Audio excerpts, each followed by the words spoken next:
Yes, it is the DPB show. I'm David Paul Blumenshine here at Cities 92.9, the news and talk of Bloomington Normal. And of course, you can find us also now on Facebook. We are live. In fact, from this vantage point, I can see our screen. Chat room is open. The studio text line and studio line are always open at 309-451-9299, 309-451-9299. You can catch us on Twitter, YouTube, and Rumble. Let's start it off let's begin to rumble. Here we go. You know what? So many things drop on Fridays, and it just is confusing. I know to you, you're probably saying to yourself, what can happen next? What unbelievable thing can happen next? Well, here we are going into our fourth year of the DPB show. And if you would have told me back in September of 2020 that we would be where we are today, I would have told you, no way, no how.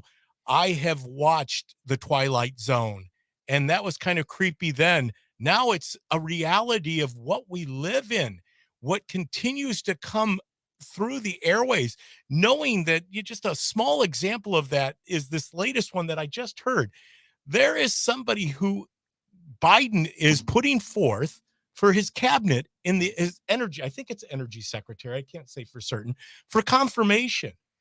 And there's no way, Joe Manchin's already come out and said, no way I'm going to vote for this person. I guess it's someone who's really extreme on their left-leaning views, and said, I'm not going to do it. Without Manchin, they don't have the votes.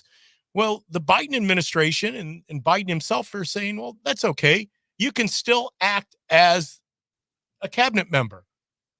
What? That's not how this works, Joe. We have a constitution. And obviously, this goes with the Supreme Court's decision that Joe just decides with the student loan debacle that he's just going to go ahead and pay off the student loans, whether the Supreme Court says that it's constitutional or not.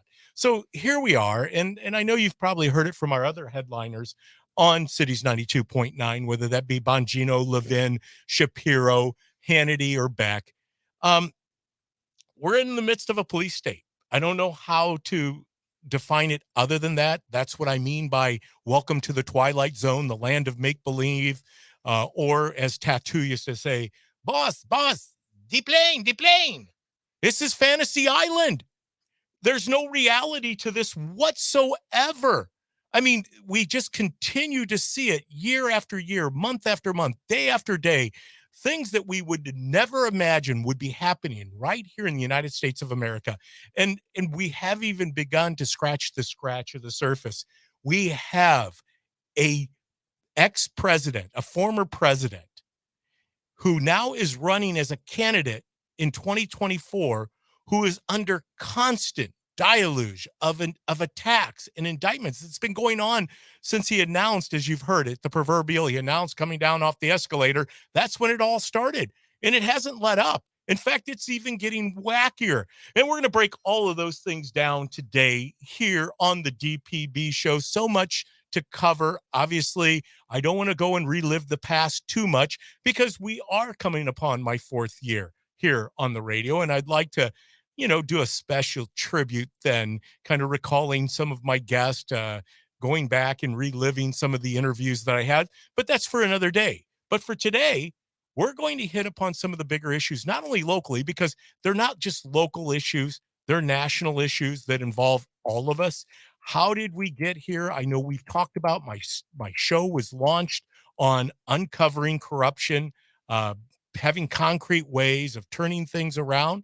Well, we're going to try to get into that a little bit more today, and we'll do that. We've got some videos that I'd like to share with videos. You'll see them if you're watching us on Facebook Live. Audios if you're not. So we encourage you to go to Facebook Live or YouTube, Twitter, or Rumble. But before I get too far into the show, if you're joining us on Facebook, you can see a picture of somebody sitting in studio already with me. Our other camera is not quite up to speed at this point, but it will be. As always, Kev Ferris, Speechless, is across the way, directly across from me as I'm pointing there on the screen for you folks on Facebook. And then the guy right there. Look at that. I did it. It You got does it. work. You did it. It does work. It's not the opposite. No, no, you're Okay. good. All right. Is none other than Josh Bender. And some of you might remember Josh. He was part of Speechless before he had to go and get a real job. Yeah. Had to go get a real job, graduated college, moved and went to be a little teacher, a history teacher out in Nevada. I've been on Speechless a couple times after that. So Not just a little teacher. Yes, you have been a contributor to the Speechless show, but not a little teacher, because there's nothing little about working in our public education system, because you are a public school teacher, right? yes. Okay, well, this is a good place to jump off, and this is what I wanted to kind of cover today: is conservatives in the real world, Mm-hmm. and is there room for conservatives in the real world? Is it okay if I move it over here? All right, there you go. All right, thank you. I know I just was trying to not turn my head in the microphone, so here I think I've got it. There you go. I think you're good. But conservatives in the real world, whether that be in the corporate world, whether that be in public education, we already know that most of the time conservative people are um, basically, I'm not going to use the word censored. They self-censor themselves, I should say, Yeah. because it's easier to to just basically put your head down, not make yourself too apparent to the rest of the people around you, even though, as I said, craziness is just rampant Yeah. in all of these environments. And once again, it's just not the public education specter for conservatives. It is corporate America. We know, obviously, what we've been dealing with the last few weeks with Bud Light and Target and all of the other uh, private corporations. But here, as a public school teacher, Josh, tell us some of the feelings you have as someone who came off of a conservative talk show and then going into that role as a public school teacher, with still having views. I'm sure that there are things that you have encountered uh, that you make a decision day by day, whether you're willing to give it any legs or just lay back and say, wow, I'm going to see how this thing For unfolds. sure. I mean, I got to say too, I'm incredibly fortunate that where I moved is a very conservative town. Yeah. And it's a lot of conservative people. It's blue collar working class people. I really got lucky with that, because I feel like even at the fundamentals, if the kids are more leaning left or right or whatever, we all have a base level, and that's really nice that there's all this base level of, you know, financial literacy and things like that. So that helps a lot. But I do know there's so many people, and people I know who are more conservative, who are in these schools that just feel like they are drowning in the leftist ideology, and they cannot get out, and they do not even know where to begin. And I think that's the toughest thing, is when you're in an area that doesn't support you, how do you even go about your job every day? I mean, how do you keep going? Because I love my students. I really do. My students are great. They keep me going. But having a great community and having a great group of friends and everyone who's willing to kind of pull together makes it 1,000 times better and easier, especially with the move. Moving across the country by myself was not easy. Yeah. And so I can even imagine going to work every day and just thinking, everyone hates me here. What am I doing? That has to be the toughest thing in the world. And you actually kind of feel that, don't you? I mean, you feel, yeah. if folks, and it doesn't take a lot to do a deep dive on any person. Obviously, I do it myself. I come across people and I immediately go to social media to find out Right, exactly. where do they stand. Well, it's very evident. I mean, we kind of, on our social media, if you went to my social media page, I encourage you to do that, of course, David Paul Blumenshine. I also have a David Paul Blumenshine for Illinois page. And of course, you can always reach out here at Cities 92.9, the news and talk of Bloomington Normal and beyond, at 309-451-9299. That's our text line, and it's also our studio line. We are live on Facebook, Rumble, YouTube, and Twitter.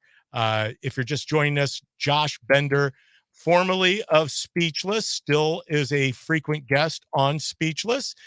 Josh has moved to Nevada, and that's where he teaches history, Yes, right? Did yes. I get the subject right? So Josh, you already know going into this environment that you're a minority. Yeah. Oh my God. I mean, especially going to ISU and being in that department.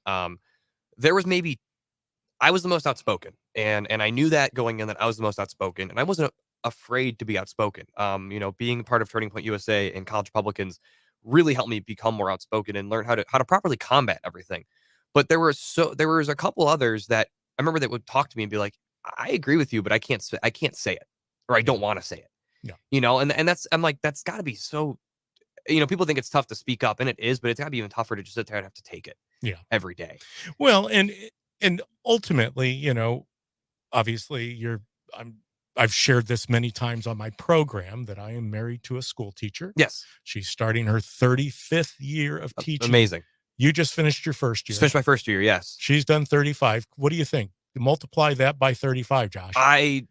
If it's anything like my first year, I would be stressed. I mean, it's amazing. And I don't even know in Nevada if you guys have the same contract that we have for teachers here in the state of Illinois. Are you guys, based on your contract, are you to be fully vested as a teacher? Do you have to make it to 35 or 45? To get full, it's 33 and a half. 33 and a half. So you guys are lucky. Yeah. Because here in Illinois, you realize that you're starting off today in Illinois as a teacher. That's probably part of the reason you didn't start off exactly. Yes. here in Illinois, which is another whole topic, which I'd love to talk about since I have you here. Yeah, absolutely. Is how we discourage people from getting into the profession, and who are we actually attracting to the profession, which is part of it. Because really, if you think about it, you're going to go where people are like-minded. Mm-hmm. And public school systems have become so heavy on indoctrination in a certain manner, usually more left-leaning progressive in the ideology narrative, I should say. And so that's who you're going to attract. So when you've done year one, which there's all the challenges you already have with little humans, right? Yeah. And what grade are you again? I'm in high school. You're so still not little humans, but growing humans. More opinionated too, which is even more fun. Well, which is probably makes it very exciting. And yes. And like you said, since you are residing in an area that is more conservative, you're probably going to find, for the most part, they're still young enough that when you're teenagers, there's nobody that knows more than you know. Exactly. So you're going to share that with everybody. It is until you get into your 20s and your 30s as you kind of evolve into this way of or mindset of thinking where you're like, wow, I might not know as much as I thought I knew. Because I'm finding that out as I approach my 60th birthday. I'm like, wow, I'm learning this for the first time. And it's fascinating to be able to expand your mind and not be limited to a certain thought process or a certain way of looking at things. But getting back, and I know I kind of ran down a rabbit hole there. That's okay.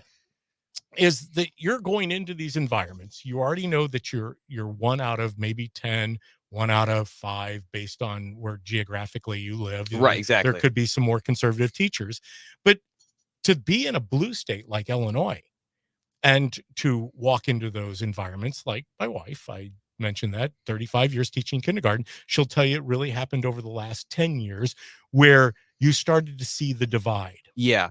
Well, I mean, even when I was going to student teach, I think one of the hardest things was on my resume, I had College Republicans, I had Turning Point USA, and I had what I did. And it was like, I was the last person to be, or the second to last person to be placed in my cohort because none of these schools wanted me. Yeah. I got very lucky, and I got to go down to Wilmington. I mean, they were like, yeah, well, it doesn't matter. We just want a good teacher. And so I was very lucky there. But then I was the first in my cohort to get a job. Yeah.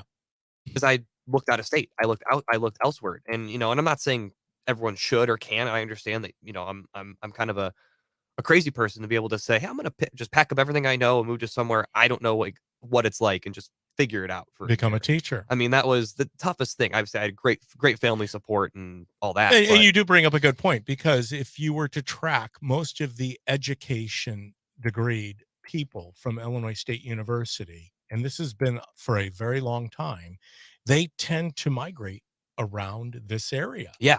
Because they've done their student teaching, their practicums, they've gotten themselves acclimated to not only Illinois State University, Illinois Wesleyan, but then they end up teaching, whether that's in Fairbury or whether that's in Lexington or Stanford, Minear, Right. Hayworth. They tend to stay around the Araponic. They don't go very far, Or they go more north up towards like the Chicago. or they suburbs. return home, Yeah. which is a lot of students.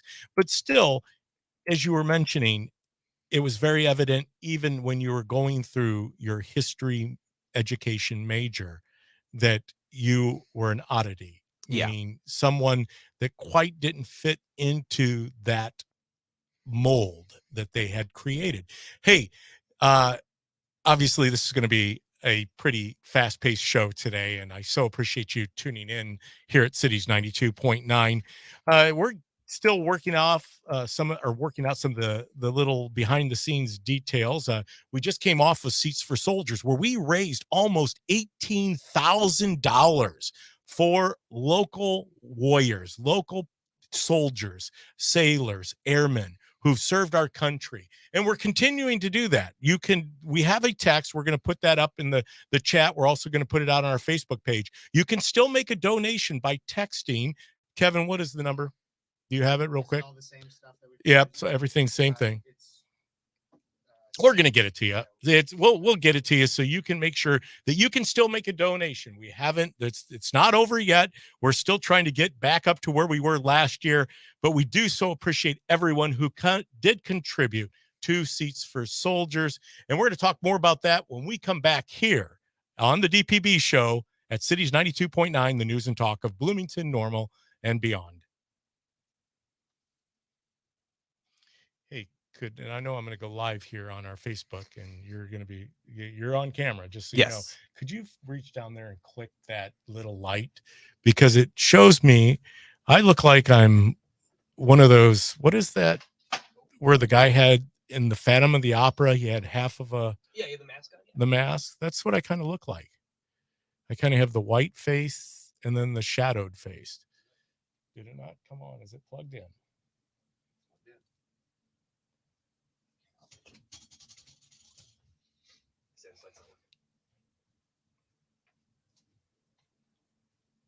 Yeah. Wow. Look at that. He's Oh, perfect. There you go. Are we live on Facebook? Oh, good. Josh's going to take some more medicine. Hey, thanks a lot for joining us here. If you're just coming on board, I'm trying to see here. We got the chat room open, and well, I can't really see the chat, but I'm going to get to that. Pam, thank you, Pam, for joining us. Go DPB. Oh, there you go. I got it. Now I can see it. I can see. Thanks, Pam, for tuning in.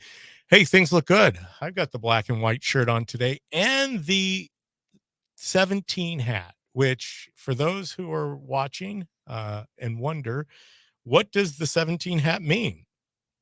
Well, unbeknownst to me, before I got in radio, as I was sharing earlier, which was just about, well, it looks like we're going to be coming back on here shortly. Yeah, like 45 seconds. But before I started radio, or in my first couple of shows, I used to announce that I had 15 listeners. Oh, okay. I didn't know that was a thing. Well, this hat is for the Big D and Bubba show. They're country guys, and they have a show, talk show on country, and they proclaim they only have 17 fans. Oh, there you go. So I had 2 fewer fans than Big D and Bubba. You're right there. So I'm growing. I got 17 fans that's great. Now. I got 17 fans. All right, here we go. Back live.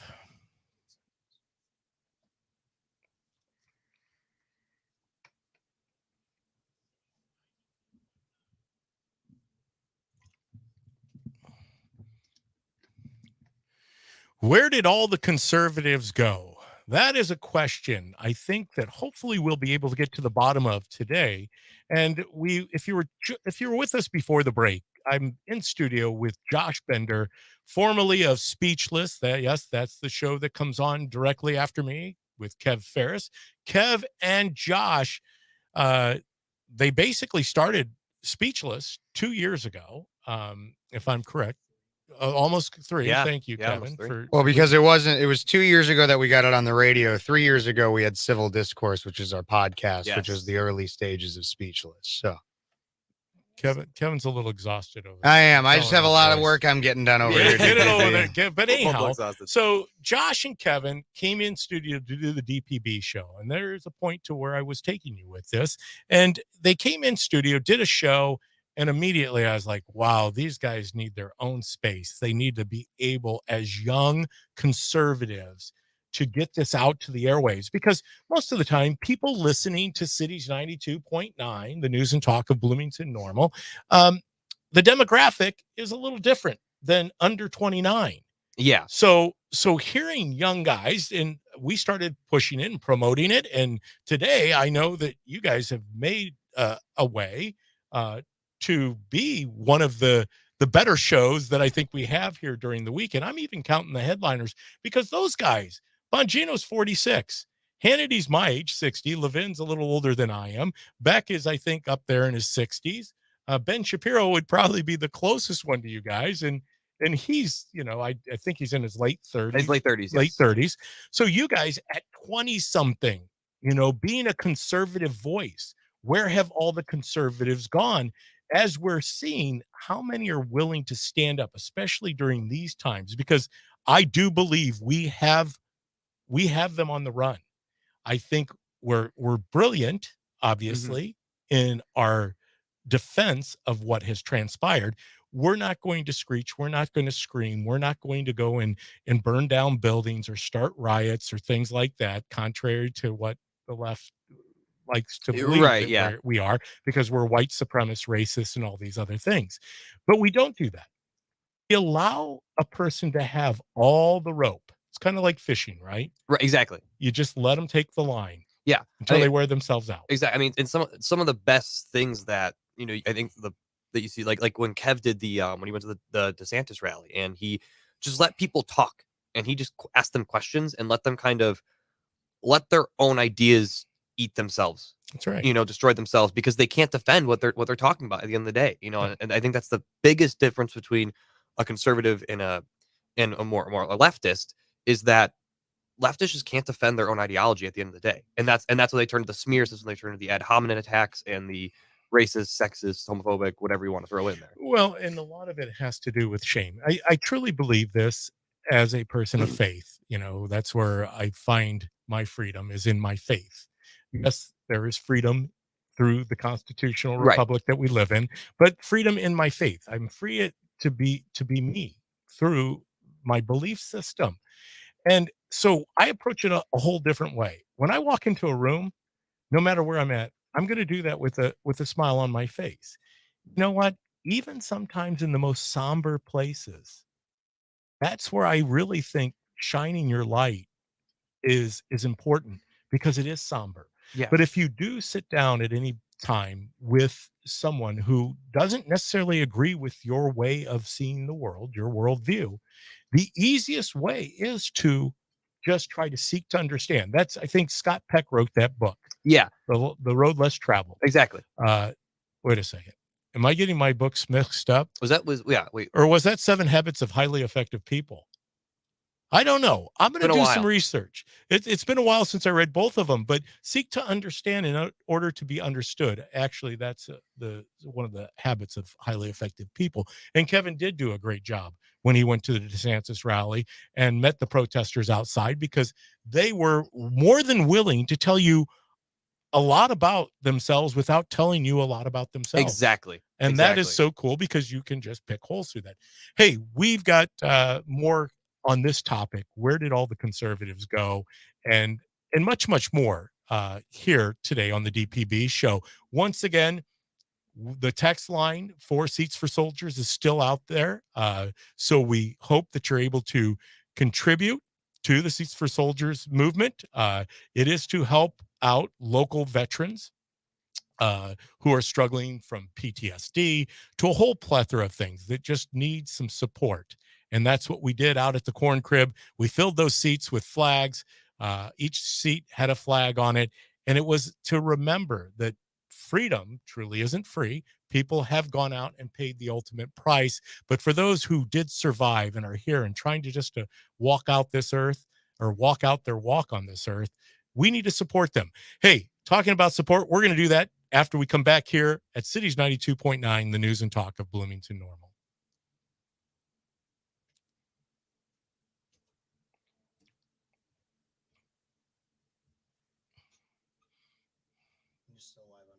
Yeah, I was waiting to see. Yep, there we go. Perfect.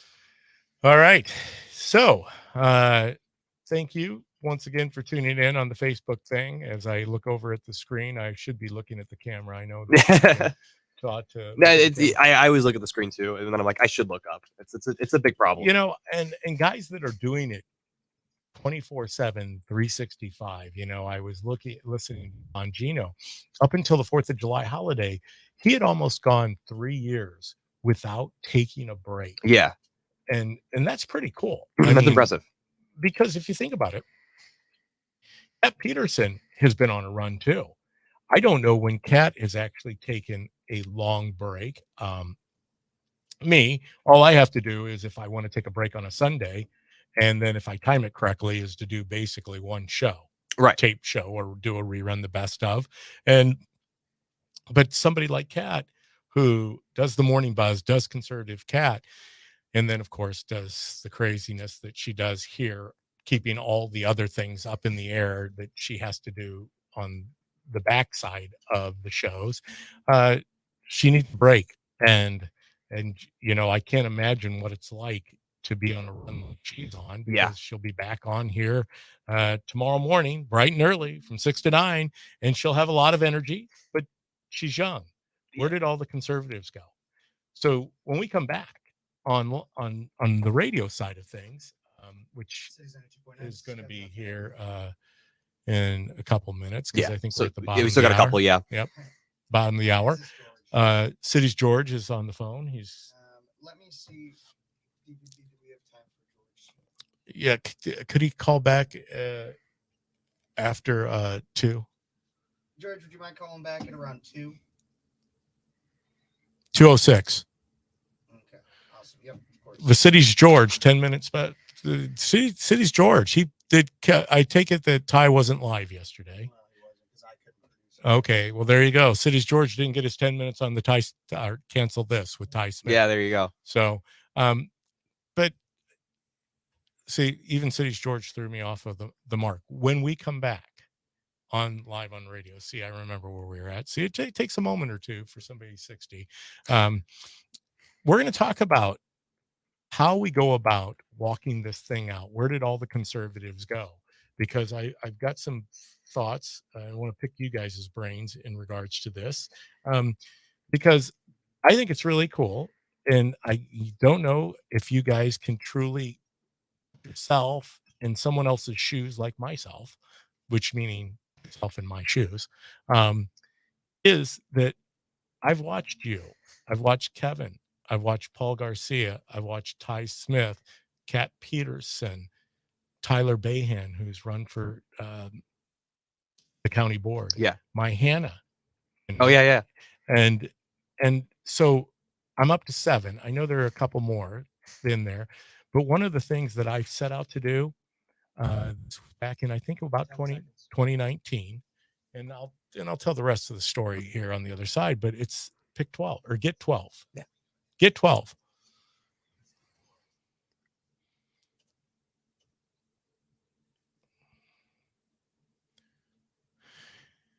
All right. So I'll finish that story. I don't necessarily like to do that to those folks that are not on Facebook, because then you go back and forth. But you know, it's basically, we're still live in studio when we go to break, and we need our sponsors, and we need you to support our sponsors and to support Cities 92.9. But I was just telling Josh, you know, keeping with the theme of where did all the conservatives go, and where are the conservatives today, as we are finding ourselves, I believe, gaining ground on this craziness. As we opened up the show with, it's the Twilight Zone. Here we are 4 years later, the DPB show. Would have I ever thought we would be where we're at? Well, 4 years ago, a year, I should say, before we started the show in 2019, I made a commitment to myself to go out and get 12. And I didn't care how those 12 looked, sounded. It wasn't based on identity politics. Right. It didn't matter what your skin color was, what your gender was, what anything was, is that you were a conservative minded person. And sure enough, that commitment, I didn't know how that would work out, but I leaned into my faith. I prayed about it. And sure enough, that's what I said. How could you impact the world? How can you make a difference? And that difference came to light through not only yourself, but Kevin, Kat, Ty Smith, Tyler Bahan, Paul Garcia, my daughter, Hannah. And I'm still working on perfecting the 12. And why did I say get 12? Because it was just natural as somebody who is a believer in Christ, it was a number that was good enough for 12. Now, if you're on the Facebook side of things or Twitter, YouTube, or Rumble, you will say I have 17 on my hat. 17 is the next number I'm going to go for, but that's actually There we go. based on Big D and Bubba's show. That was on the country side of things. But get 12 means getting 12 people. As for Jesus, it was the disciples. For me, I'm not looking for disciples of David Paul Blumenshine by no means. That was a whole Waco wacko thing, wasn't it? Yeah. Of another guy named David. No, that was David Koresh. David down Koresh, in Waco. yes. No, get 12 means what are you doing to influence and impact lives? And in studio with me is Josh Bender, formerly of Speechless, still is a frequent contributor to Kevin Ferris's show. Josh is a history teacher out in Nevada. So you're teaching, just came through your first year of teaching with high school students. Yes. When you talk about having an impact, and I know the feeling once again, because I have too been in a classroom of high school students. Right. And been leading, them from the front of the classroom day by day, right? It's a day by day. Oh, thing. Day by day. You can't like, even though you schedule out for the year. Oh yeah. Every day is different. You walk in and something happens that you just don't expect and you got to go with it. And that's the craziest thing is every day is new and different. And the biggest thing I learned was right away is don't expect a perfect lesson because it's just not going to happen, or a perfect day because it's not going to happen. Well, I look forward to the day. If that day comes, that I sit down with you, Josh, and say we're 20 years into teaching now, and you happen to run across in public some of the students from your first year of teaching. Mm-hmm. And it's a little different in high school, because in high school, those people will kind of somewhat resemble who they were in high school to some degree. Right, exactly. They still kind of look like the person. In my wife's case, she has always done kindergarten. Yeah. So, that's got to be drastically different. So once again, 35 years, or for 35th year starting this year, we will be out at one of the local restaurants. And suddenly you will see somebody and they're almost like that little kindergartner. They're nervous. They're kind of fidgeting, and they're looking at her and they're looking at her. And finally they can't help themselves. And they say, and based on my wife, for most of her teaching career, her last name was Wolf. So it was Mrs. Wolf. And they just let it out. Mrs. Wolf. Yeah. And they run up and give her a hug and they embrace her. And my wife is so gracious in this. She says, now, honey, remind me what your name is. Yeah. Oh, for sure. Because you were a 5-year-old. Exactly. When I had you. It's drastically different. Now, on occasion, rare occasions, that 5-year-old still could resemble as a 30-year-old or a late 20-year-old, the person they were when they were in kindergarten. But my point being is this: the influence you have, that's why I encourage to get 12. Because over time, and I wish I would have been able to catch on to this a whole lot earlier than, let's see, the Wayback Machine, 56 years of age, that how important that is. Mm-hmm. That you're constantly mining, constantly looking beyond yourself, especially in the world we live in. Right. And we as conservative people are constantly looking to build up other conservatives, because it's a lot easier to help another conservative minded person to become more conservative minded than taking somebody all the way from the progressive left and bringing him. And I think that many of our headliners like Bongino mention this in their shows, that I'm not here trying to convince the person on the left. In fact, I'm pretty certain I've never been able to convert or convince somebody on the left Exactly. to see things the way that I view things. However, there's enough independence. There's enough moderate people out there that are looking, especially now. That's why I'm saying there is no better chance that we have at turning this thing around than right now, because I think so many people are seeing what is out there. In fact, I have those audios. I don't know if we're at that point where we can grab it, but one is 45 seconds of Joe Biden just here on Friday. And he basically goes on this rant about how he's going to start investigating Elon Musk Why? Well, why? for doing the things that he's done. Yeah. Well, Elon Musk today just actually announced that Twitter will be rebranded. Yeah. Yeah, Twitter's going to be X, X. and he wants to make it a big multi-platform platform where it's going to be not only free speech but stocks and podcasts and media, and he wants to make it this all-in-one multi-purpose app. Well, I was reading that on Twitter this morning. It sounded a little bit beyond my scope, because they were talking a lot about how he was going to rebrand it. And I think Kevin just pulled it up here. Here we go. Joe, There you go, perfect. Joe Biden at his finest talking about Elon Musk, but I want to get back to the Elon Musk X. I think that Elon Elon Musk. Hold on. And I think that Elon Musk's cooperation and/or that was a very long pause. technical relationships with other countries is worthy of being looked at. Oh, wait a minute. Wait. Whether or Kev, not stop. he is doing anything. Hit the rewind button for those listening out there. Listen to this again. This is what he wants to investigate Elon Musk for. Let's play it over again. Is worthy of being looked at. Whether or not he is doing anything inappropriate, I'm not suggesting that. I'm suggesting that worth being looked at. But that's all I'll say. There's a lot of ways. All right. I think that I mean, besides the very awkward pause, I mean, that for a very long period of time, now he's going to go and tell you that Elon Musk needs to be investigated for having dealings with foreign countries. Right. What?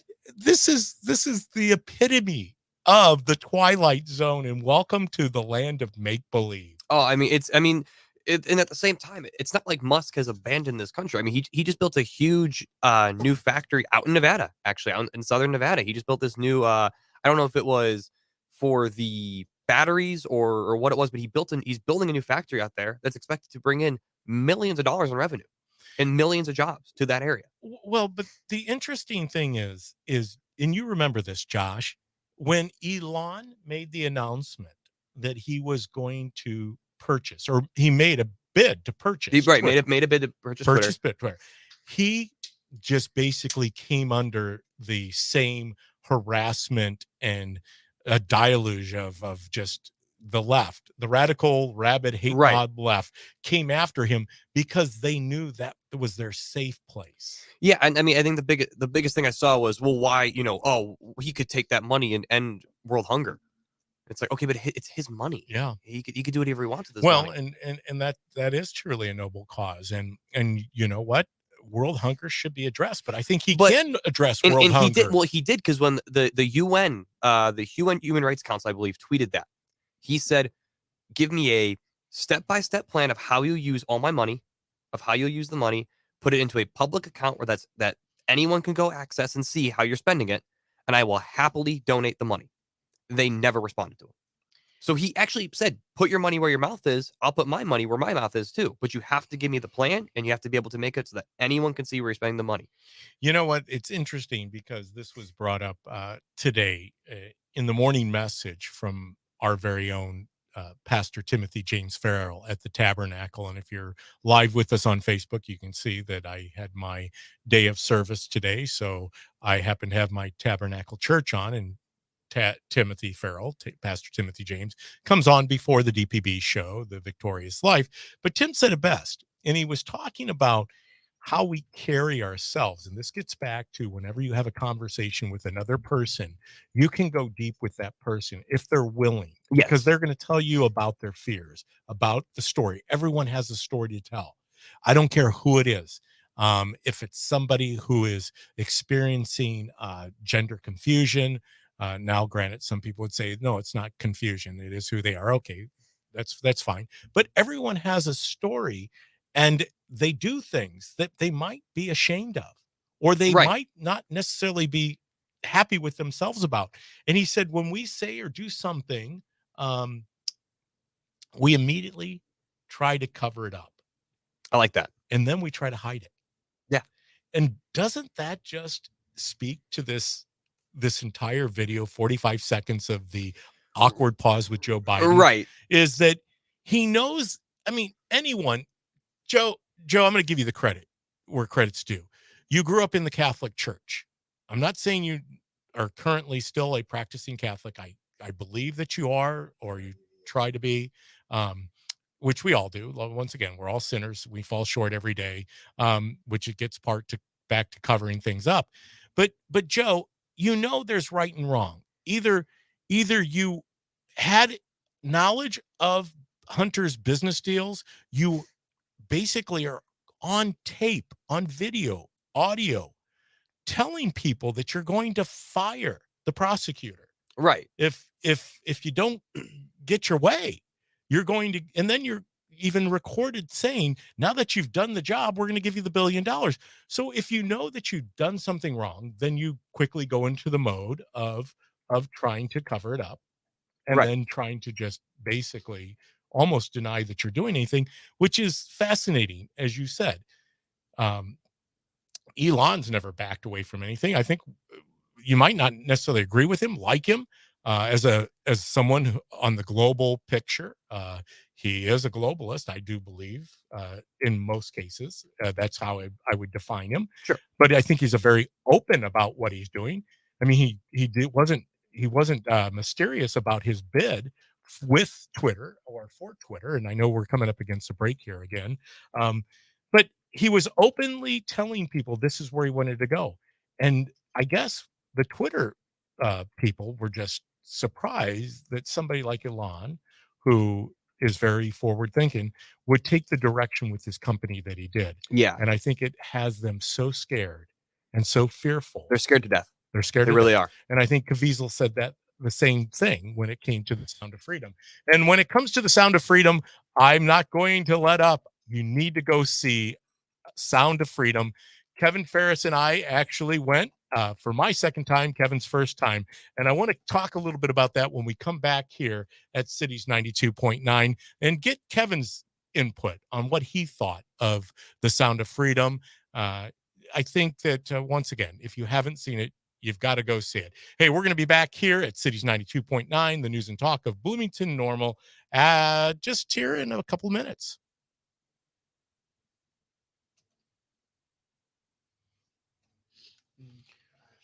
Bathroom real quick. Okay. I won't tell everybody that. All right. See how they do that? Yeah. Because that's the error, the faux pas that I made the first couple times. I would say things when because you forget that it's still going. Yeah. Which now, since we're not governed on this, now within parameters. With some parameters still. That's right. No FCC though. That's no FCC, and you have the city's 92.9 logo, so you want to be professional. You want to make sure exactly. And I don't think it's unprofessional what we were doing. It was just that it getting used to the fact that we're live 24/7, or not, well, at least live 1 to 3. Kevin will be live 3 to 5. 3 to 5, yes. And you're going to be joining him, right? For a little bit of it, yeah. For about an hour, I think I'll be joining. He has a couple of things planned beforehand. Might give me a minute to rest up because I woke up not feeling great at all. But no, you got a little. I got a little congestion. Yeah, a little summer cold. Summer cold. Well, you know what? I would say that surprising. how many times have you actually lived away from Illinois? One. This is it. This is it. I've lived here. Okay, so what's your experience? I do believe, I don't know if you've heard this before. I'm not a doctor, so I'm not trying to diagnose you here on the Facebook Live. Thank you if you're tuning in on Facebook Live. The chat is open. Please chat away. But Josh, what you're experiencing is the air is different. Oh, for sure. Oh, it's so different. I has said This isn't the desert. No, I mean, I was only sick once, and normally, you normally get sick 2-3 times. I was sick once. I felt like I was going to die for about a week, and then I was fine. Well, you did happen to come back to Illinois during the time of year when the pollen counts are going to be at the all-time high. Yeah, that could be it. Because of the tassels are coming out. Yeah. And when the tassels come out, especially in whether commercial corn or seed corn, then they start to do their thing. That's how we get hybrid corn. Exactly. So as the wind's blowing, the humidity's up, the corn is continuing to grow, you're going to find that you're in the midst of seasonal allergies. Yeah, I think so. I think it's a bit of that, bit of just I got caught something, No, I think it'll be it's be the air. I think when you get back to Nevada, you're going to go, wow, I will never do that again. I mean, when I go and I can smell the ocean air or the Gulf air, it instantly clears my head out a little bit. And I think we're going to do, we still got a couple seconds here. You got 10 seconds, then you're back. Perfect. 10 seconds. Yeah. They say it is currently 104 degrees in Nevada. So.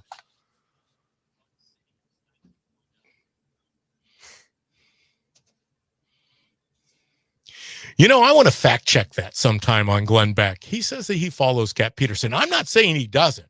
I'm just saying that on that promo, he says that he follows Cat Peterson. So I'd like to know if Glenn Beck's sitting around listening to our very own Morning Buzz, Cat Peterson, Conservative Cat. What do you think, Kevin? Me, I don't know, but I sure would hope so. But I also got to admit, I mean, Glenn Beck is kind of a busy guy, so I don't know if he really has the time. But I'm sure he'd learn a thing or two. And so that's why everybody out there, you should listen to the Morning Buzz with Cat Peterson every morning, Monday through Friday from 6 to 9 a.m.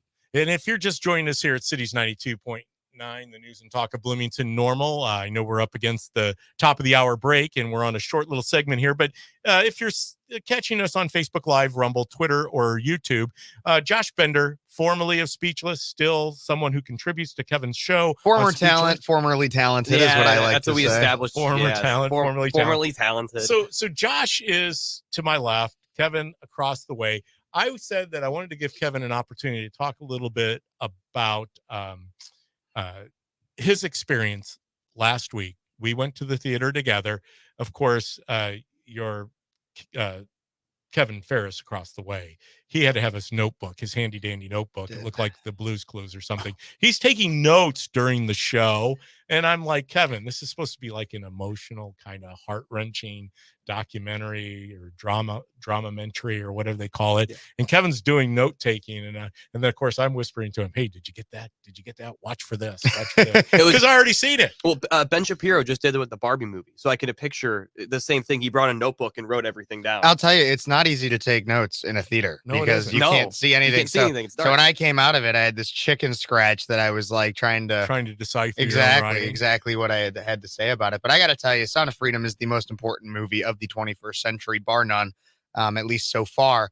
Because and I really like to say as well, it's not really a movie, it's a movement. And I know that's a quote that some of the cast and stuff have been using as well, but it's true. It's really true.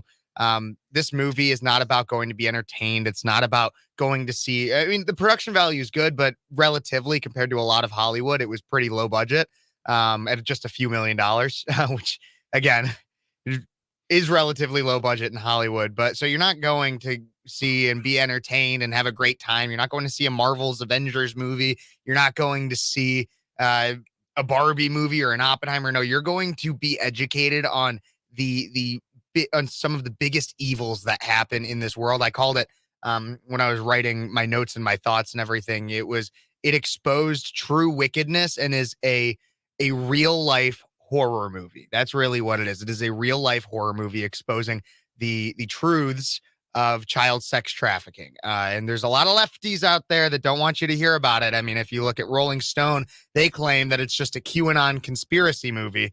But when you look at the statistics released by the Department of Homeland Security and our Justice Department, it is not a conspiracy theory by any means. There are more people in slavery today based on sex slavery and human trafficking than there ever have been, even when slavery was legal.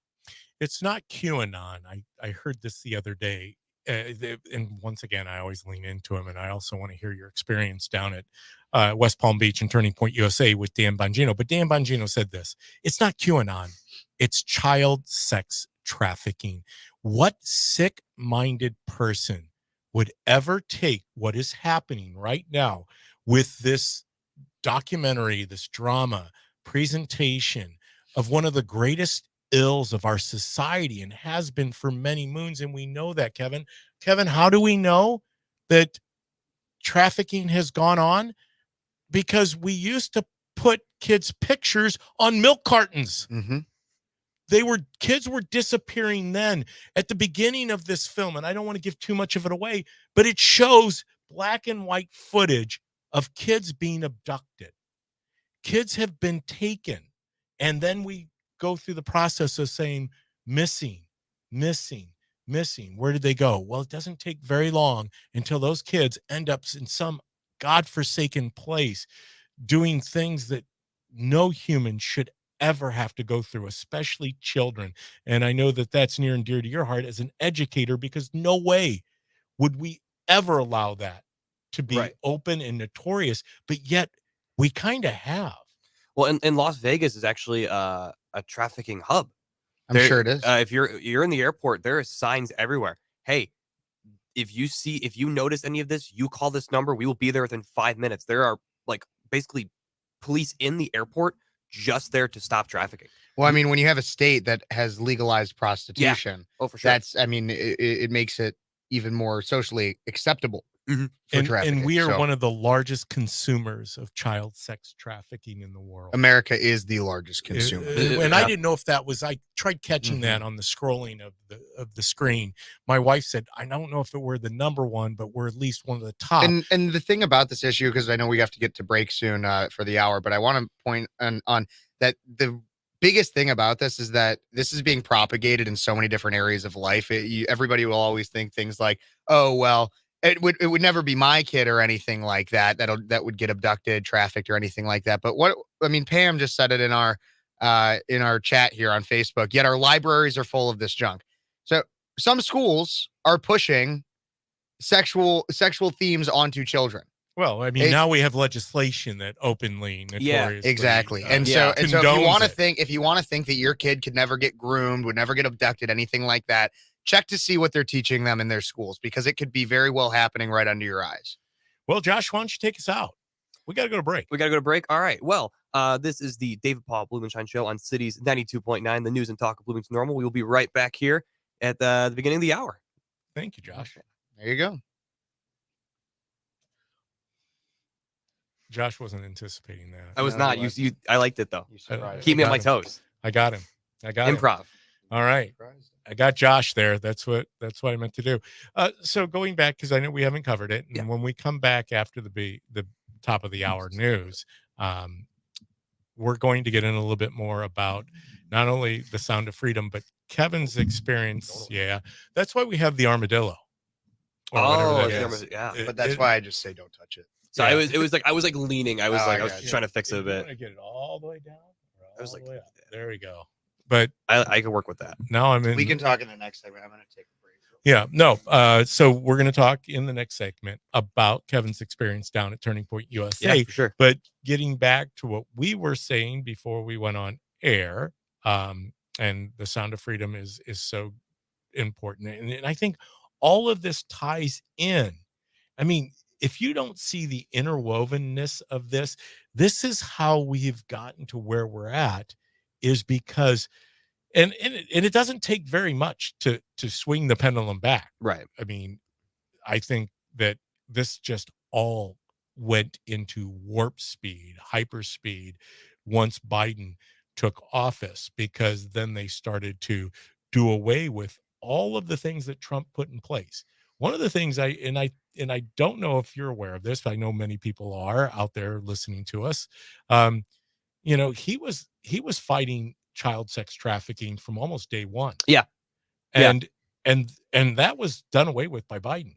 Yeah, I mean, credit where credit is due. That he's been fighting it since day one, and I know he hosted a private showing of Sound of Freedom. I still yet to see it. I need to get to see it.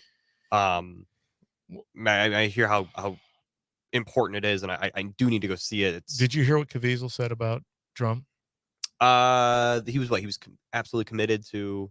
Yeah. But he even went on. He went further. He said, "Teacher talks." Oh, look at that. That was good. I'm looking at our Facebook page. Go out there and look at it. I hope. Oh, here it is. Hollywood star Jim Caviezel has praised former President Donald Trump, calling him the new Moses, who is going to save children, the likes of which you have never seen. And he actually goes on in a Twitter a tweet and states that he talked to Moses. Moses is willing to turn his jersey over to Trump. Really? He can borrow it for the rest of his life, which is really cool, right?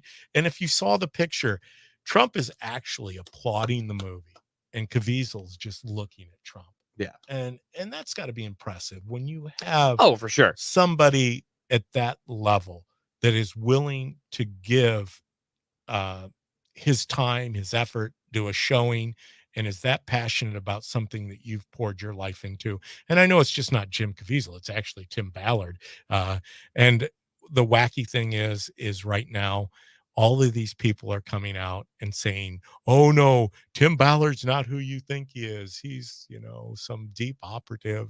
Everything's always because he was former CIA, right? Yeah, Homeland Security. Yeah, Homeland Security. Yeah, I mean, security clearance beyond. I mean, right. You and I don't know the things. Right. Well, and the thing is, it's like I get we're not necessarily happy with these foreign intelligence agencies, but the agents are the people who want to actually help people. It's the agents who want to help people. No question about it. It's not it's the when we say we're upset at the FBI, we're upset with the heads of the FBI. We know the agents. I think they even tried Christopher Wray. We're upset with Christopher Wray. Like they tried to get Matt Gaetz on that. They're like, well, more people from Florida are applying to be the FBI. He goes, yes, and I'm proud of every single one of them, but I wish they had a better leader. Yeah. I mean, I think it's a great answer. It's pretty wide ranging, but I mean, when you look at who should we be truly targeting or focusing our efforts on, and I do believe that they have put in place such a zeitgeist or certain ways of doing things that you're right, it might have to be totally dismantled, whether it's the FBI, the DEA, the CIA, the Department of Justice, whatever it might be. These agencies have taken on a life of their own. Way too much power. And that's not what the Constitution doesn't give the power to any one of those agencies. Exactly. The Constitution gives the power to the executive, legislative, and judicial branch. Exactly. 3 branches. Except now in Illinois, it gives it to the executive, the legislative, judicial, and public unions. Right. Because we passed Amendment 1. So now they've got this this power that is beyond our Constitution, but that's what they plan on doing. My clock's not counting, but I'm sure that it's the Fox News update, and so it'll go until it's done. Once it starts counting. You probably got about 2 to 3 more minutes. Okay, cool.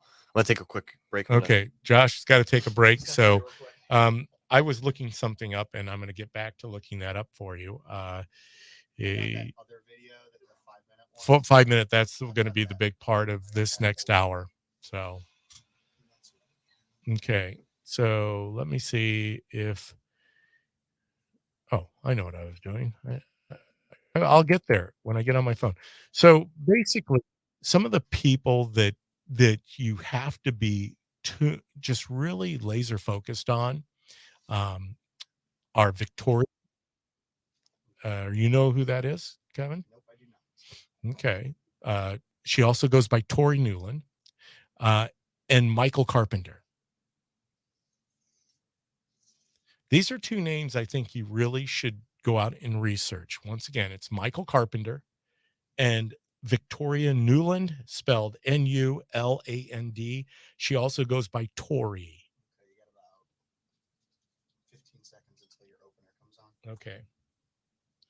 So go out and take a look at those. The infamous video of Joe Biden referring to Michael, that this is his area, his territory, and Victoria.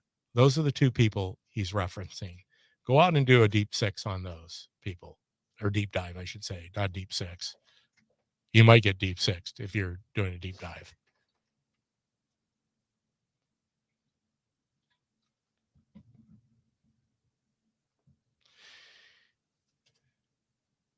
Yes, it is. It is the DPB show here on Sundays from 1 to 3 at Cities 92.9, the news and talk of Bloomington Normal. Hey, it's a pretty nice day out there today. Yesterday was beautiful. The day before, even better. However, the heat is on. Look forward to some temperatures similar to what they're experiencing out west. We were talking before we came on air with our guest of the day, former Speechless host, now just frequent contributor to the Speechless Show, Josh Bender. But we were talking with Josh about the heat that is on in Nevada and out in the Arizona area, and how it's just beyond. This has never happened in the world before. And I was saying to Josh, but I remember back in the early 90s, when I happened to venture out to Phoenix in the summer, and they were on like day 94, over 105 degrees. Yeah. And it's like, no, this does happen. It has happened for many years. Right. And then like I said, too, like Nevada, Las Vegas specifically was saying, oh, it's been 158 days since we've had a day over 100. So is the temperature too hot, or is it not hot enough? Yeah. And that's why they changed it to climate change and got rid of global warming, global cooling. They just made it climate change because it's much easier. It's the desert. What do you expect in the summer? It's supposed to be hot. Like I said, it's 105 degrees. You know, right now. It's just crazy. But anyhow, enjoy today. A beautiful day out there in the central Illinois area. I hope you keep us with you as you travel about. Of course, don't be on Facebook while you're driving. Just tune in to Cities 92.9, the news and talk of Bloomington Normal. We will keep you up to date on many things. Before we went to break, we were hitting upon The Sound of Freedom, the movie. If you have not seen it, please go out and see it. If you have not contributed to Seats for Soldiers, you can still do that. We do have you text SEATS to, I think it's 77700. I'm just going off memory. I'll put it up in the chat. It's up on the screen right now. Look, it's text SEATS to 77,000 to donate. Text SEATS to 77,000 to donate to Seats for Soldiers, Hope for the Warriors. I had one too many sevens, but it's 2 7s and 3 zeros. Donate. Over $18,000 so far to date has been raised for our local warriors, heroes. Please keep it going. We appreciate everyone who was willing to come out during the 36 hours out at the Corn Crib. What a beautiful venue. There was baseball going on. Flags were being put on seats. I just look forward to it every year just to see the flags on the seats. We have pictures up on our Facebook page. Go out and look at those. But once again, Seats for Soldiers, Sound of Freedom, Kevin Ferris, way down there in West Palm Beach this time last week.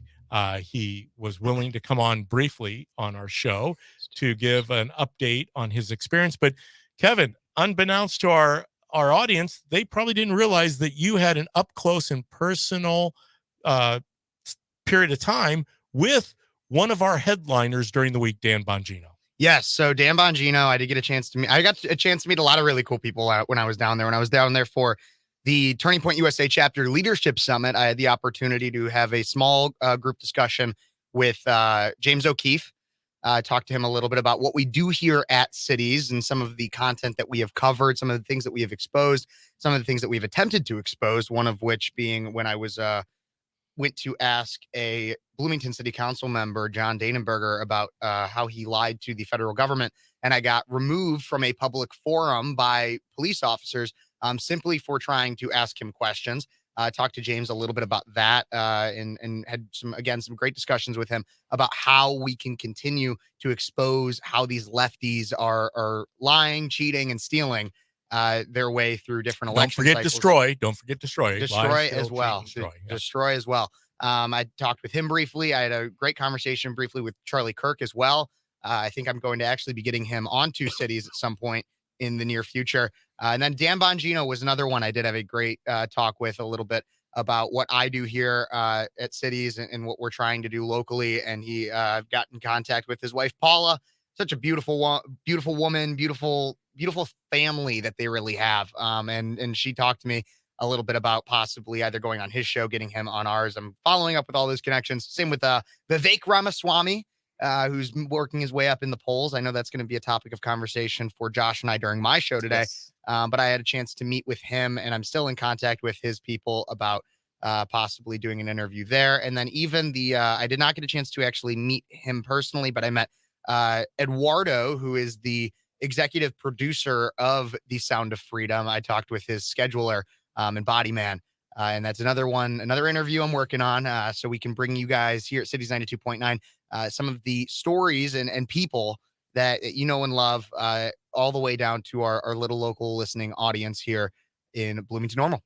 Well, and I'm glad you pointed out a couple things there, Kevin, and I want to hit upon it because the next thing we know, we're going to be hearing a promo from Dan Bongino promoting how he follows Kevin Ferris. You're right. Speechless. I can't wait to hear that. But all kidding aside, Kevin, you mentioned the John Dannenberger interview where you were just trying to get a statement in regards to some of these questions in regards to his past. And unfortunately, like we talked about, cover up and then dismiss, or do what Joe Biden did. I love that 45-second clip where you basically say, no, Elon Musk has been doing things that he shouldn't be doing. As Joe Biden we know he's been doing things he shouldn't have been doing, but he continues to do them. Cities 92.9. He had stories done about us in regards to Stop the Steal, our Stop the Steal bus tour that we took out to DC on J6. What an experience that was. And as I've said many times from behind this microphone, but I have done it again. Yes, I would do it again. In fact, tomorrow I would do it again. The next time, Kevin, I would take our digital camera setup just like the rest of the people who had their digital cameras set up. I don't know how that happened. Right. We had all these people positioned all throughout everywhere with cameras, 41,000 hours of footage taken. I didn't realize that I was supposed to show up with my recording with a camera crew and camera crew, because obviously, as I said, it was a setup. So if I went back to a setup, it's the old saying, fool me once, shame on you. Fool me twice, shame on me. No, please, let's do it again. Let's do it again. Let's go back. I want to be prepared because I want to take pictures of the scenes that I saw, which basically were nuns dressed in head to toe with Trump guard on, singing, Chinese dissidents appealing for signing of petitions because of the egregious treatment that their country people are experiencing over in China. I want to see the choirs and the praise and worship groups that were singing and sounds of freedom. Yes, that was intentional. Sounds of freedom, because that's what it was about. It was about exercising our right, God-given rights to the First Amendment, to give a public outcry of what was going on in our country. And if you don't think January 6th, actually it was November 3rd of 2020, wasn't a start to where we're at today, of course it wasn't. It actually started well before that. And that's my point. We've had the Washington Post. We've had the Chicago Tribune. More eyeballs have been put on this station, Cities 92.9. And if you're just joining us, yes, Cities 92.9. This is the DPB show. In studio with me, Kevin Ferris. As always, Josh Bender to my left, formerly of Speechless, now still frequent contributor. Yes, they're part of the momentum, the activist station that we became. Why did we become an activist station? Because nobody else is talking about this. You're not going to see the video of Joe Biden calling out Elon Musk on most mainstream media sources. You're not going to hear about Kevin's experiences, my experiences, Kat's experiences, even Josh's experiences as a conservative teacher in Nevada on mainstream news outlets. And here we have this reporter, and I know Kevin's he's got it queued up in the queue, We have this reporter, this journalist from the New York Post, and I'm going to take this in pieces. So you, as our listening audience, if you haven't heard this, I hope you have. If you have heard it, you need to hear it again, because I learn something every time I listen to these recordings over and over, especially when they're presenting this in front of congressional hearings. This reporter, editor from New York Post, broke the story on Hunter Biden's laptop. And I want you to hear what she has to say. Go ahead, Kevin. Give me 1 second. I'm making okay. This. But what you're going to hear here is like flabbergasted. It's like, wait a minute. We knew this, we heard this, but we were told that this wasn't really what it was. And yet now everybody's admitting that Hunter Biden's laptop is real. Now I got it. And at some point, people are going to admit things here locally that these things are real. Go ahead. Ayes and 8 noes. The motion to table is agreed to. We will now move to our second witness. Ms. Morris, you are recognized for 5 minutes.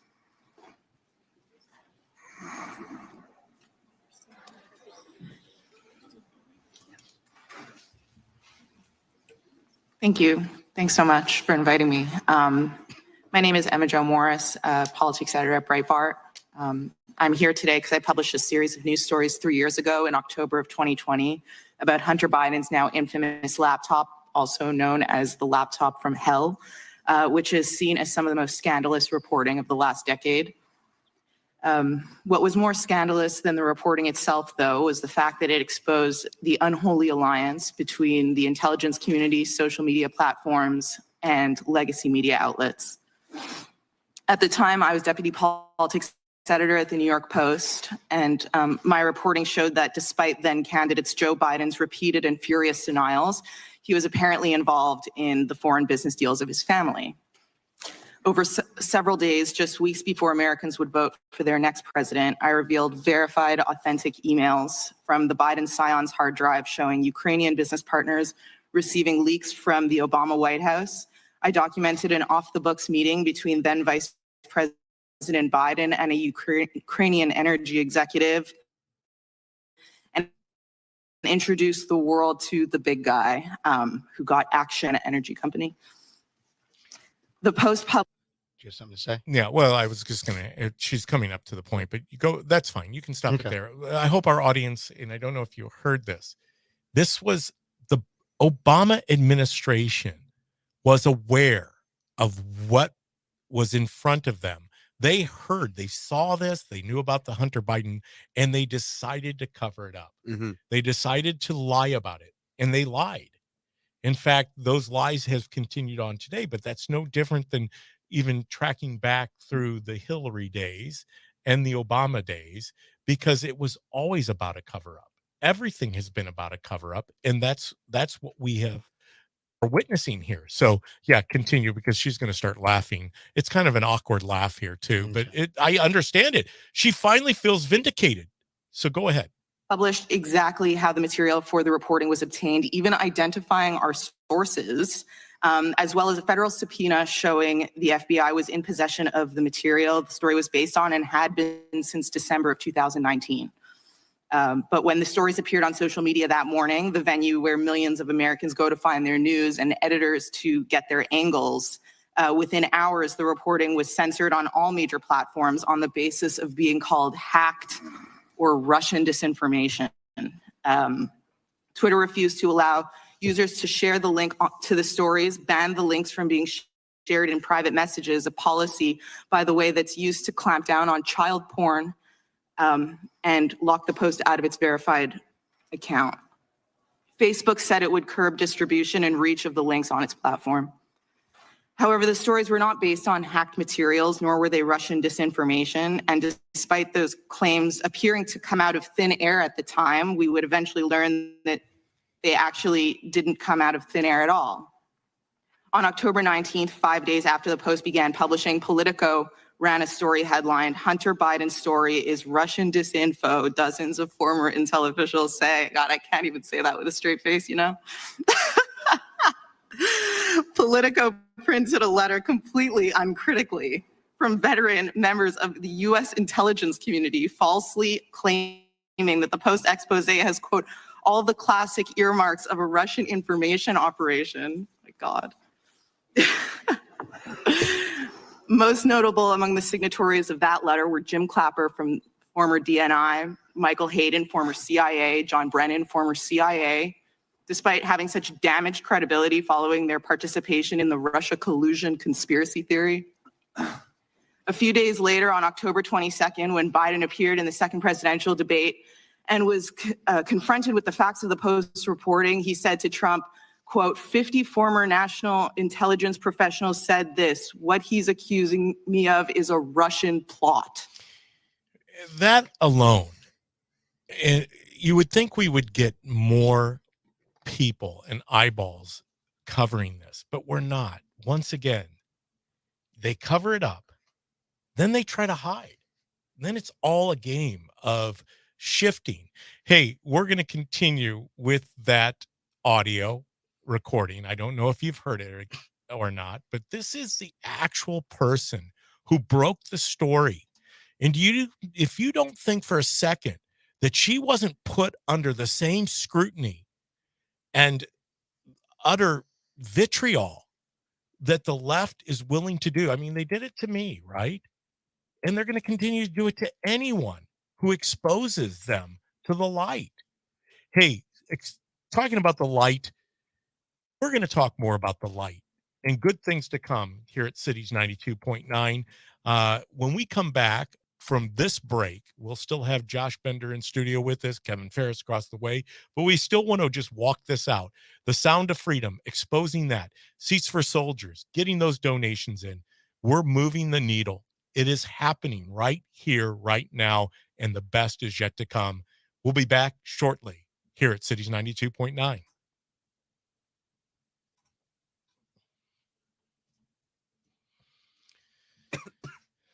All right. So walking into our last, this got a short segment. Then we have our last half hour at Cities 92.9. Once again, thank you everyone for joining us live on our Facebook page. We also would encourage you to go out to YouTube, the DPB show, like, subscribe, Twitter, Rumble. Let's begin our Rumble. No, let's get ready to rumble. Ready to rumble. Let's say I got it. I can't believe I missed that. That's okay. You know what? Because you're from Nevada now. You should know that. Yeah. Because that's what they say in Vegas during every fight. Every fight. I don't know about anything about fights. Have you ever been to a professional fight? I haven't. I would love to go. They are such cool events. Don't they do UFC out there? Oh, UFC's everywhere. Okay, so you may or may not know this, and I know that I got to watch the clock here, but that's where Trump. When I was just out in Sioux City, Council Bluffs, Iowa, for his Farmers for Trump, and he was flying out of there to go to Vegas. To the fight. Yeah, he showed up unannounced, and the place went nuts. And that's that was unannounced. Yeah, unannounced. I'm glad that I didn't come on air and say anything because I knew he was going there. Oh, really? Oh, yeah. Apparently, it was unannounced from people in the audience didn't know. Oh, yeah. Well, so like people there probably didn't know. But I mean, Joe Rogan did it. Mark Wahlberg did it. Yeah. They all said hello. And was Mel Gibson there? Yeah, Mel Gibson was there. Yes. Yeah. I mean, the who's who. I mean, Mel Gibson. Yeah. I mean, and of course, he got pushed back for that, right? That those guys are all white supremacists. Yeah, because they met the former president. And they were just nice and shook his hand and said hello. But he came in, and the crowd, it was like the old days of the World Wrestling Federation, which is now the World Wrestling Entertainment, right? Yes. WWE. Versus the WWF. But I was on the front end of that trip that he was making. That's cool. To Vegas. So he goes there quite a bit for fights. All right, we're coming back on for a short little run.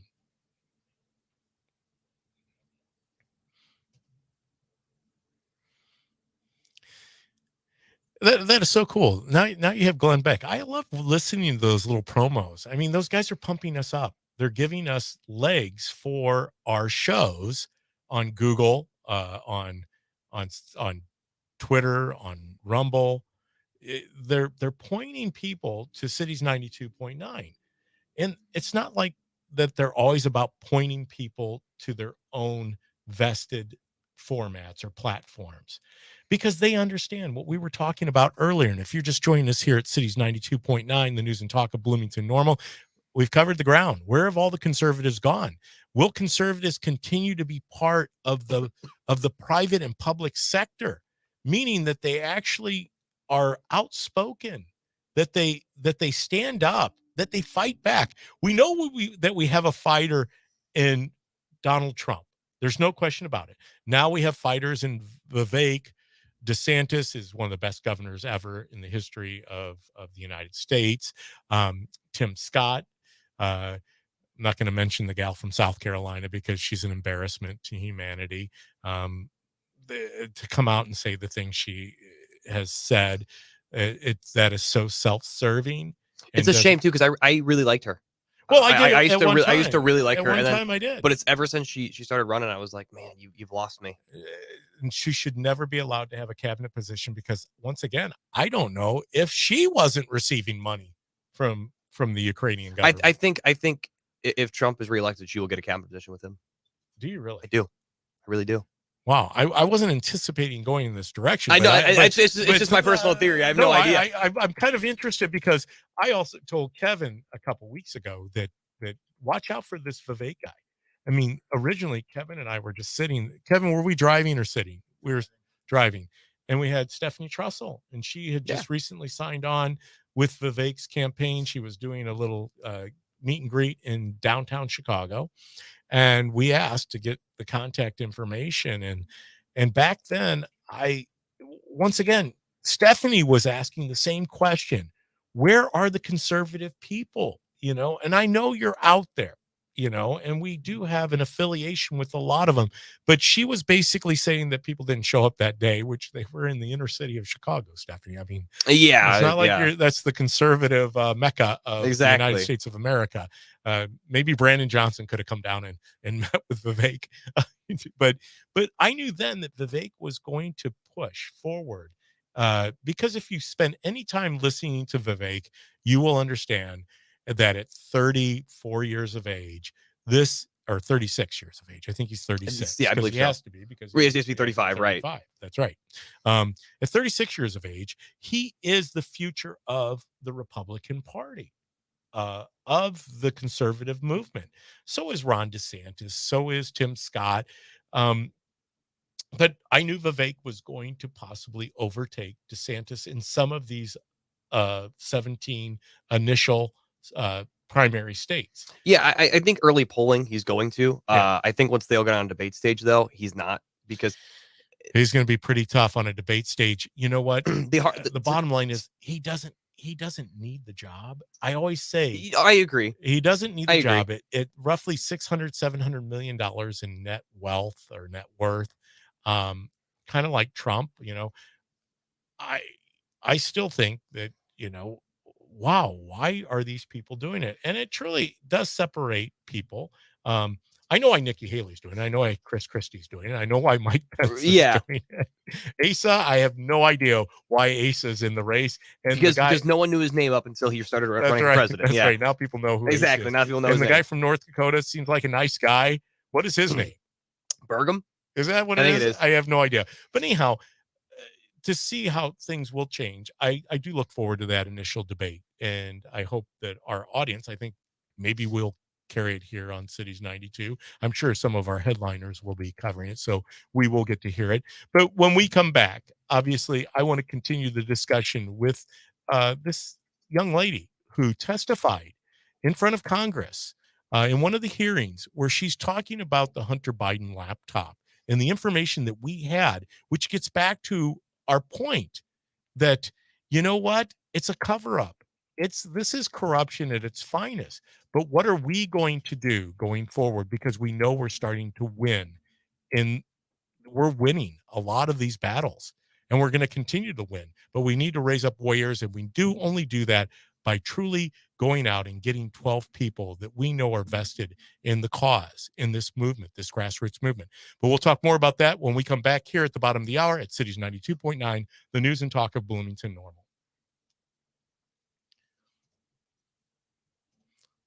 David bought a rock to a sword fight. I was going to say to a gunfight, But there probably wasn't a lot of guns back in David's times, were there? Not a single one, I don't believe. Yes, well, historically, I'm going to say no. I'm thinking of Partridge Family, and you guys probably don't know this episode.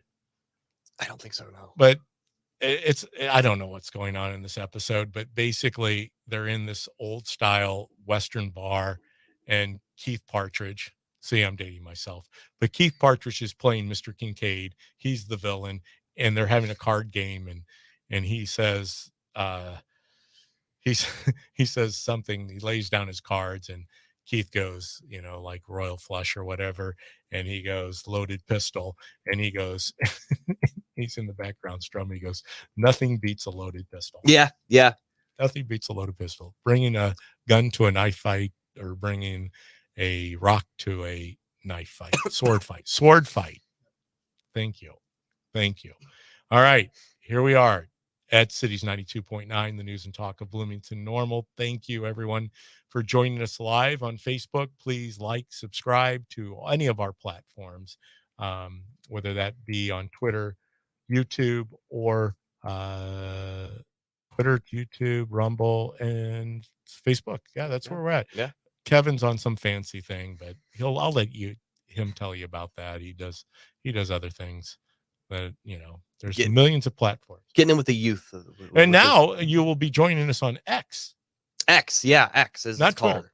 Yeah, it's going to be called X. He's introducing the Intrum logo today, and I wanted to get back to that because I was confused because it sounded more like a video game conversation that I was involved with, and it was so far above my head. Might. I got to read the full press release, but it seems like he's trying to make this like basically if you want to stream, if you want to put you want to put a podcast, or you want to do things that YouTube might not allow or Twitch might not allow, you're going to go to X instead. But you can also do the normal Twitter communication style.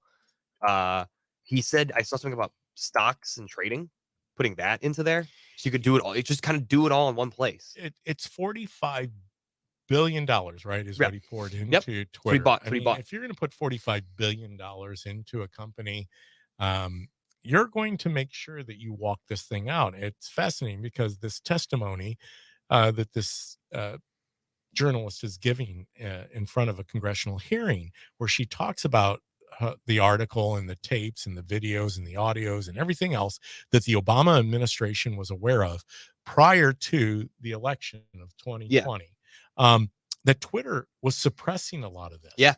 And to find out that these platforms, now granted, I don't know if that would have happened with Elon Musk owning. He's gone and he's been very open with how he's gutted a lot of it. So and I understand he fired 90% of staff. Well, and that's I think what's going to happen to the DOJ and the FBI and the IRS and some of these agencies, and they need to be dismantled because there are people involved in this process now, whether it's Hollywood, whether it's our government, whether it's private business, that truly have set us up in a direction that I don't think best represents what the United States of America stands for. Here we come. We're coming back on.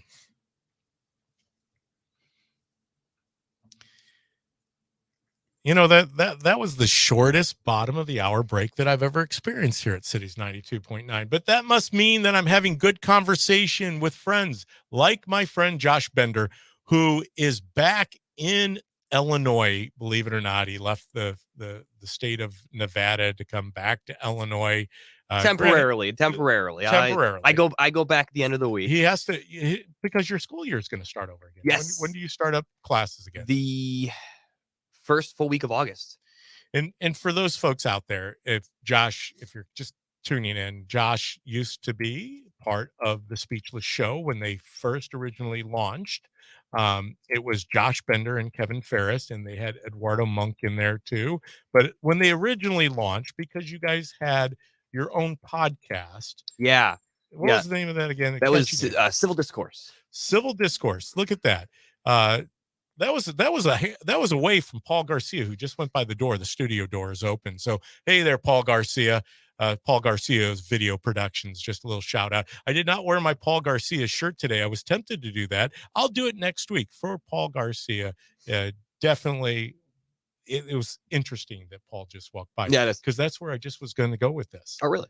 Yeah, because your show launching with Speechless and Civil Discourse, obviously being your podcast, I immediately knew that you guys needed some space on this platform of Cities 92, because we are one of only 3 real conservative sources in Illinois. You have The Answer in Chicago. You have Annie Fry down in St. Louis. I think Peggy Hubbard might be on that same station, or they're differing stations, but they're still in Missouri. But they broadcast, obviously, and cover Southern Illinois. Then really, right here in the heart of Illinois, it's Cities 92.9. We're the ones who are willing to push the envelope, to go into areas that the mainstream media is unwilling to cover. And they're unwilling for a lot of reasons, because it's not popular. It isn't the warm and fuzzy, let's go along to get along as we continue to drive this thing off of a cliff, right? With no support, no parachute, there's just nothing that's going to undergird us like the Constitution does. That's what we stand on. That's what I stand on. I always lean back into it. Are we 100% perfect all the time? No, but that's why we have these discussions. But getting back to Paul Garcia, Paul is one of those people who came out and was a voice of common sense, of reason, of logic. He was running a podcast till he went into the video production business. Still, at times, comes in and contributes here on Cities 92. In fact, maybe next Sunday, Paul will come back in and join me here on air. Well, won't you do that, Paul? Would you come? He said anytime. Oh, there we go. So I'm going to get Paul back in here next week, because he needs to come back on the radio, because I want to get his insight to what's kind of happening in and around the world. But Paul's one of those voices. Kat Peterson's one of those voices. Tyler Bahan's one of those voices. Hannah Blumenshine. These are all people under the age of 30 years of age. In fact, most of them are just around 25. And this is the power of advancing us beyond the craziness that we see out in the world, is the younger generation. It's not my generation. My generation, I think, is directly responsible in a lot of ways for what's going on, especially the generation before us, because we're the ones that fell asleep at the wheel, right? We believe that the United States of America would continue to just walk itself out as the bastion to the world of freedom. And unfortunately, we compromised. We compromised too much. And now many of you might not feel like you compromised. I believe I compromised. I was the one asleep. Heck, I didn't really get plugged in until about 7 years ago. But talking about compromise, here's somebody that was unwilling to compromise. And that's this reporter from the New York Post. And she was on the House floor, or at a House hearing, talking about Hunter Biden's laptop. And we played a lot of this, and we'll go ahead and put it up on our Facebook page. But I want to make sure we capture the remaining part of that. So let's go ahead and play that right now. But it was not. And he knew that. Now, fast forward to this year, 3 years later. Just last spring, House investigators revealed it was a call by now Secretary of State Antony Blinken to former acting CIA Director Michael Morell that prompted the spy letter published by Politico, which bypassed agency approval processes that would have been normally applied. It is also now known that ahead of my reporting, federal agencies were priming social media companies to execute an operation to discredit it. According to internal documents released by Elon Musk upon his acquisition of Twitter, the FBI and other intelligence community members essentially directed the platform's censorship operation, in part externally by working with top management, and in part internally by social media companies hiring eye-popping numbers of agency alumni. Journalist Michael Schallenberger reported, based on documents he obtained from Musk, that during all of 2020, the FBI and other law enforcement agencies repeatedly primed Twitter executives to dismiss reports of Hunter Biden's laptop as a Russian hack and leak operation. Feds arranged for top secret security clearances to be granted to Twitter management and even had encrypted messaging networks set up, which they dubbed a virtual war room. To this day, hundreds of people from the intelligence community work at social media companies. Over the last few years, my reporting has been confirmed by virtually every mainstream news outlet, from the Washington Post to the New York Times to Politico, when the stakes were nothing, by the way, 2 years later. No one denies that the laptop is real, that the origin story is exactly what I told you it was in the first place. This elaborate censorship conspiracy wasn't because the information being reported on was false. It was because it was true, and it was a threat to the power centers in this country. What this relationship between the US government officials and American corporations represent is an unprecedented push to undermine the First Amendment, the right to think, write, read, say whatever we want. And how we respond will determine whether we see a free press as inalienable or as optional. Thanks.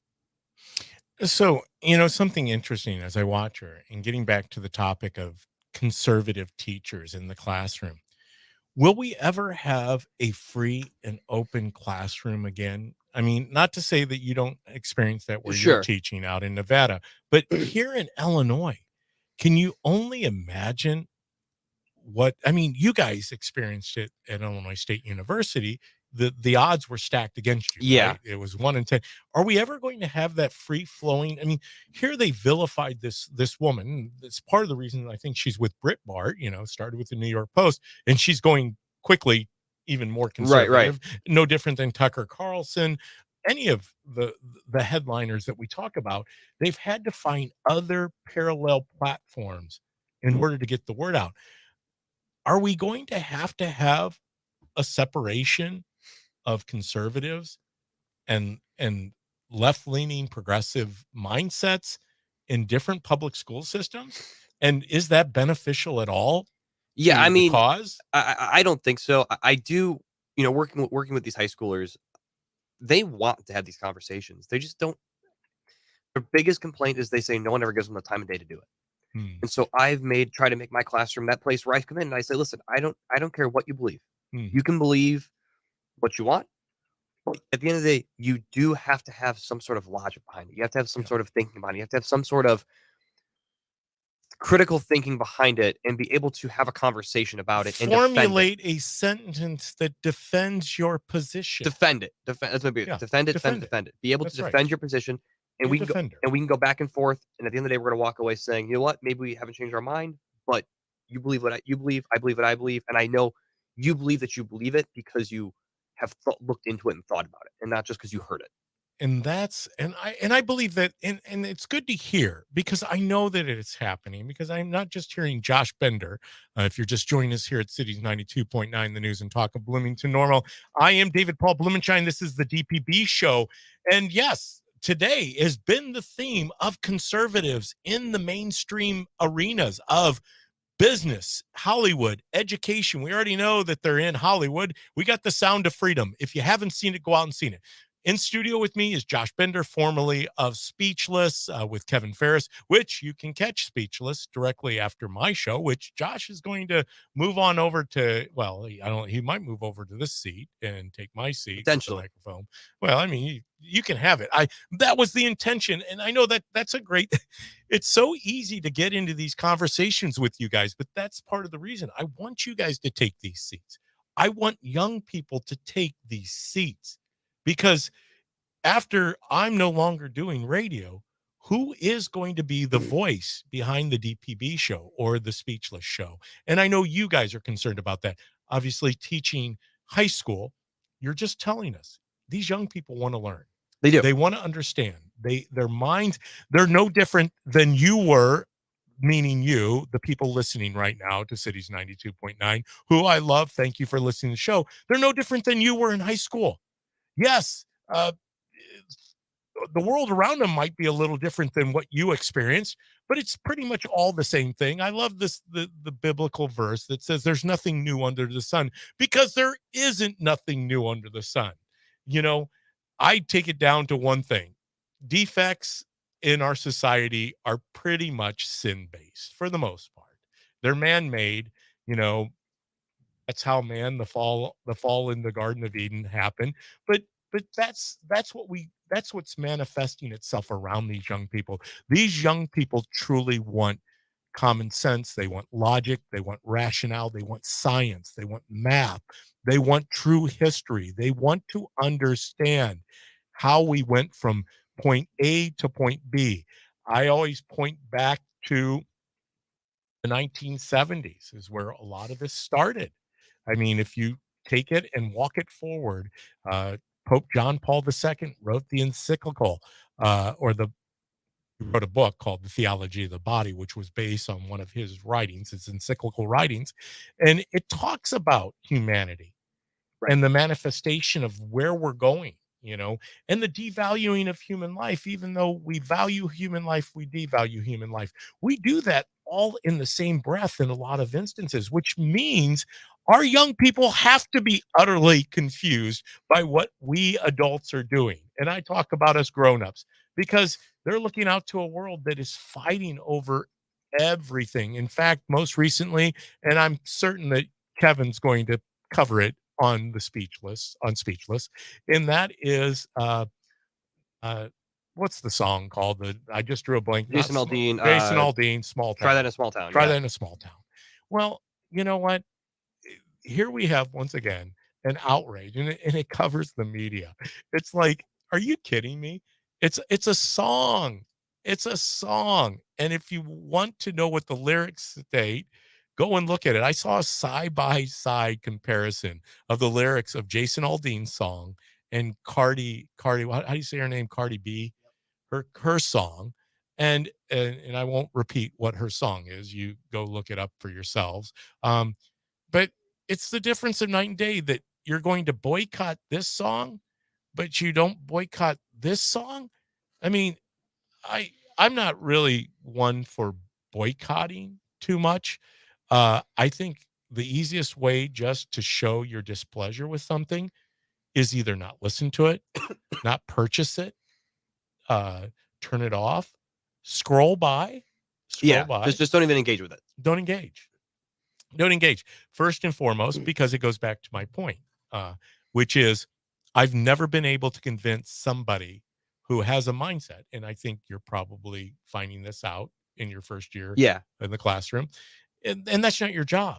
Your job isn't to convince somebody to think differently than what they're thinking. Right. It's to back it up with a logical and rational approach that they can go out and talk intelligently about their positions, right, to defend their position. Exactly. And even I want to go back to what you were saying with boycotts. I was talking to I think my mom about this and on why conservative boycotts work and liberal boycotts don't.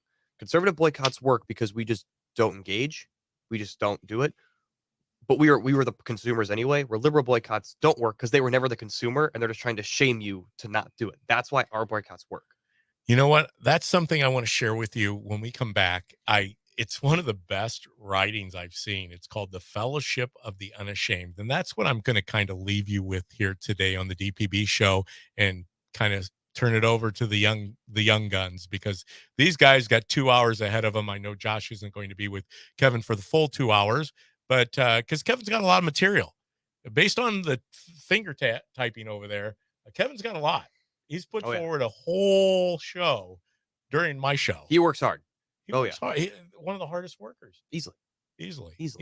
Hey, we're going to be back here at Cities 92.9, the news and talk of Bloomington Normal, to wrap up the DPB show. And I will share with you something that was shared with me this morning, the Fellowship of the Unashamed. We should not be ashamed of the position we're in as conservative people. But we'll do that right after break.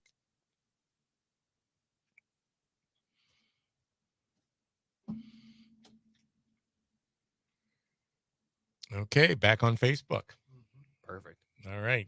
So I was telling them while you guys were gone, are you familiar with the name Michael Carpenter? Or Victoria Newland?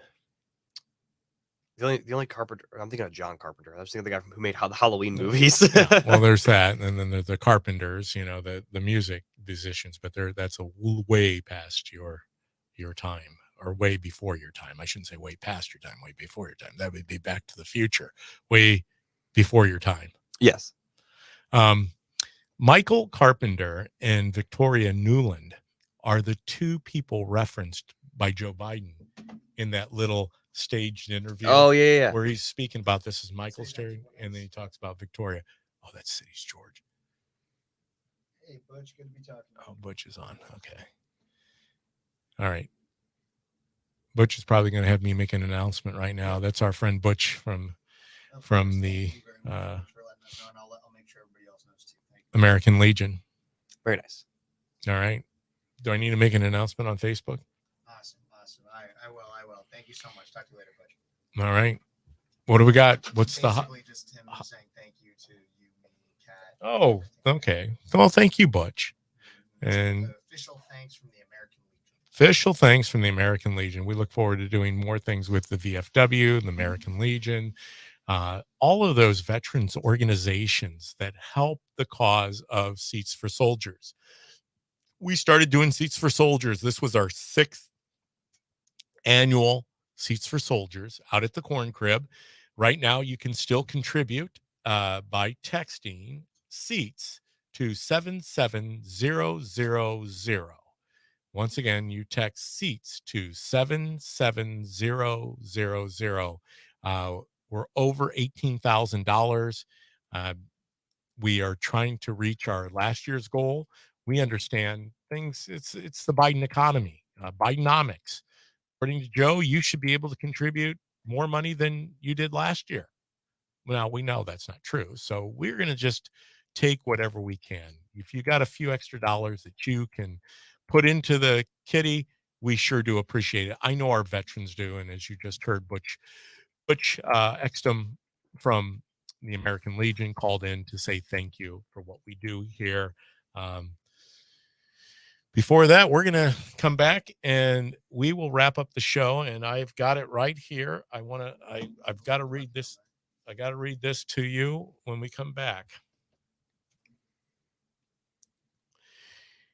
All right. Well, here we go again. Once again, it's 4 years, almost 4 years of doing this. And I never quite can realize where the time goes. It's a 2-hour show and we get talking, the different guests that come in and are part of the show. It just, the time flies. And of course you're interacting with the screen in front of you because we have, sponsors. We have people who advertise with us and they do that because obviously it's Cities 92.9. Now, granted, they also advertise with our other sister stations, but here on Cities 92.9, we couldn't do it without our sponsors and those that contribute to the programming. And it's no different than we can't do Suits for Soldiers without you. So if you haven't had an opportunity to contribute to the Seats for Soldiers, we had a call from Butch Extum during the break, and he was thanking us from the American Legion for the job we did out at this Corn Crib for our 6th annual Seats for Soldiers. You can still contribute by texting SEATS to 77000. That is SEATS to 77000. We're still gathering money for our local veterans and those people who have served our country and have returned home and just need some support. So please do that. Also, I wanted to read this before we went off air. It kind of sticks with the theme of what my guest for the day, Josh Bender, former talk show host here on Cities with Speechless, frequent contributor to Speechless with Kevin Farish. You can catch him on Kevin's show today, talking about his experiences. I'm sure they're going to be more than just talking about the classroom and the conservative movement and where conservatives are in today's Bidenomics or Biden's economy. And I think you're going to be surprised that there's a lot more conservative thinkers out there than you can ever imagine. I know I have found them when I set out to pick 12 or to get 12.